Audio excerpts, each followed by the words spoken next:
Before going on a vacation to Africa, be aware Africa can be a safe haven or home to your worst nightmares. My name is Marcus Thorne, and I collect the rarest, most impossible-to-find objects in the world. My penthouse in New York looks more like a museum than a home. I have a samurai sword from a legendary warrior, a lost Fabergé egg. Each piece a story of power and conquest. My wife Anna says I have an obsession. She enjoys the adventure but not the need to possess. Our latest hunt brought us to the highlands of Ethiopia, chasing rumors of the Cup of Nyange, an obsidian relic said to hold a king's ancient promise. This wasn't just another trinket, this was a legend. Anna packed for safari, I packed ambition and a velvet bag just big enough for a cup. We landed on a dusty airstrip, then drove deep into the wilderness.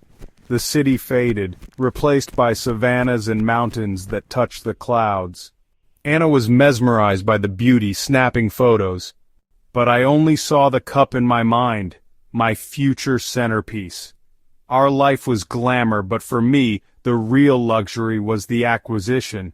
This trip was the ultimate hunt. I was Marcus Thorne, the man who could get anything. And I wanted the Cup of Nyange more than anything before. Nothing would stop me. The Jeep jostled us up mountain roads, the world outside transforming into a prehistoric forest. The air cooled, filled with bird calls and distant monkeys. Anna stared out, awed and a little afraid. I gripped the door, focused on the prize. The village appeared in a hidden valley, simple huts around a clearing, a stream running nearby. The villagers greeted us with quiet grace and curiosity. Zuri, our guide, introduced herself, her eyes deep with ancient knowledge. Anna liked her instantly, asking about customs. Zuri explained the land was sacred, where ancestors still walked.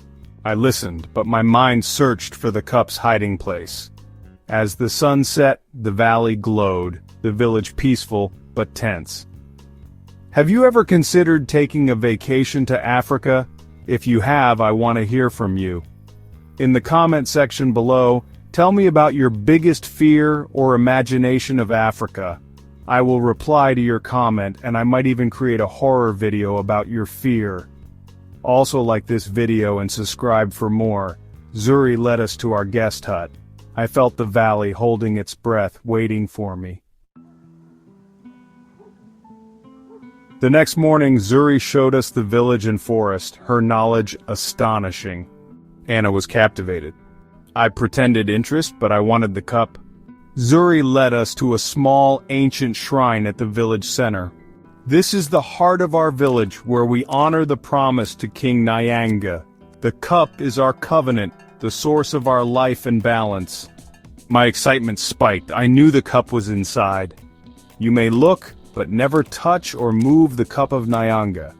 To do so would break the ancient promise and bring a terrible curse. Her gaze pierced me as if she saw my intentions. I nodded, but inside I was already plotting. The warning was clear, but I didn't believe in curses. I believed in possession. Zuri lifted the shrine's flap. We stepped into darkness. A single beam of sunlight illuminated the Cup of Nyange on its pedestal. It was obsidian, polished, swirling with patterns, utterly mesmerizing. It's beautiful. Anna's voice was reverent. She understood the warning. My mind raced. How to steal it? The challenge only fueled my desire. Zuri watched me, her eyes sharp.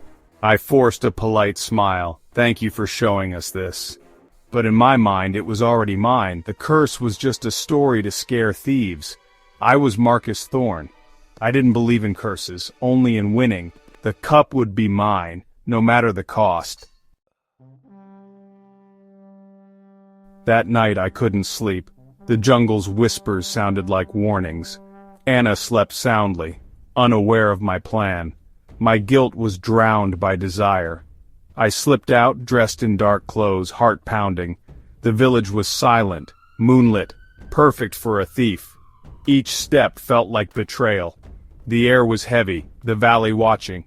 At the shrine, I paused, then slipped inside. My flashlight found the cup. My hand trembled as I reached for it. Zuri's warning echoed, but I pushed it aside. I lifted the cup from the pedestal. Silence fell, dread washing over me. I had done it. I had broken the promise. The cup was mine. Or so I thought.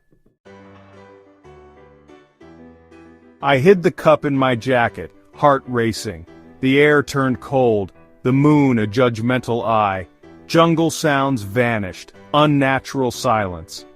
A massive silverback gorilla emerged from the forest, heading for the shrine. It stood, silent and imposing, then turned its gaze on me. Its eyes were ancient, intelligent, accusing. It knew what I had done.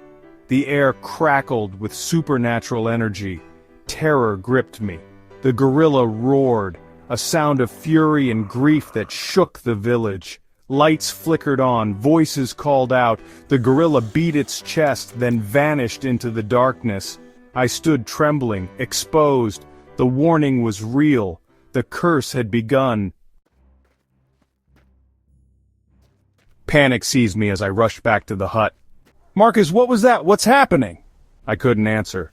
The wind howled, unnatural and furious. The sky churned with black clouds, lightning revealing angry faces in the storm. Thunder crashed overhead, shaking the hut. Anna screamed, clinging to me.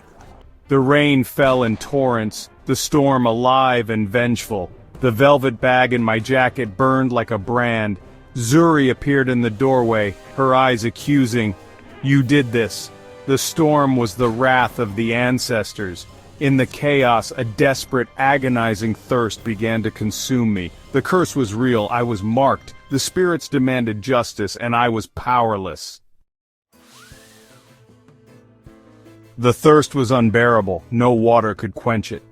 I drank and drank, but my mouth was desert dry. "Marcus, what's wrong with you?" My body weakened, feverish and cold. Shadows twisted, visions haunted me. The gorilla's eyes, the storm, and then the ghostly king appeared. His eyes burned with ancient anger. "You broke the promise.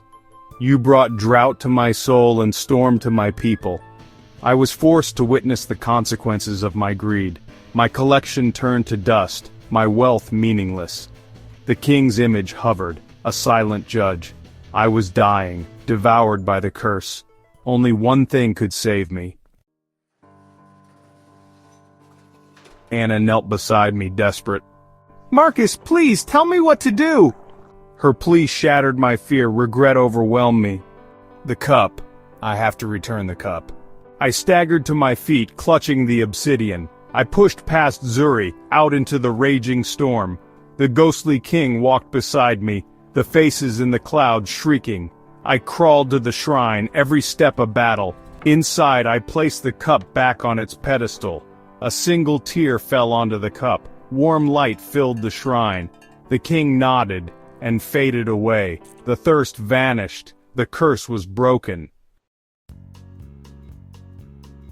I stumbled out. The storm was gone, the sky clear. Villagers emerged, relief on their faces. Zuri approached, her expression understanding. "I'm sorry, I was a fool. The promise is restored.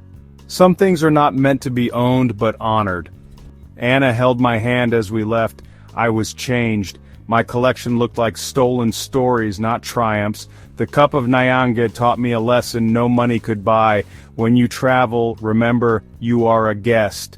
Some rules are carved into the land itself. History is not a commodity. Culture is not a souvenir. Respect is the only true currency.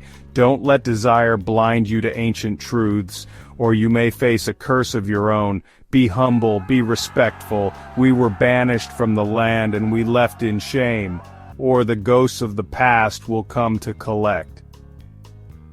Have you ever considered taking a vacation to Africa? If you have, I want to hear from you. In the comment section below, tell me about your biggest fear or imagination of Africa. I will reply to your comment, and I might even create a horror video about your fear. Also like this video and subscribe for more.